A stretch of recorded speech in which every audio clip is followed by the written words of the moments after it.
All right, now let's talk about probabilities of two events happening. Sometimes that's called a compound probability rather than just a simple probability. And there are two situations. There are situations if you have event A and event B happening, or the other option is A or B happening. Let's start first with and.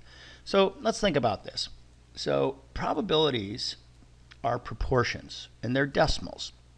So if you want two things to happen, and in the case of finding Mr. Right, like our example, if you are picky, if you want both an attractive and a wealthy male, your odds should go down. Isn't that right? The more picky you are, the tougher your odds to get what you want. Now, how do you make the odds go down when you're dealing with decimals? Well, the way you do that is you multiply them together. So this is one of the weird instances where and does not mean addition, and means multiplication. This is the multiplication rule of probability. So if we want the probability of choosing the next man who walks in the room out of those 10,000 we talked about earlier is both attractive and wealthy, we need the probability for attractive and the probability for wealthy.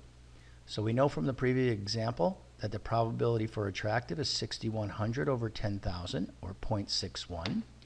And we can go to our table to see the probability of wealthy, the frequency of wealthy that is, 1,700.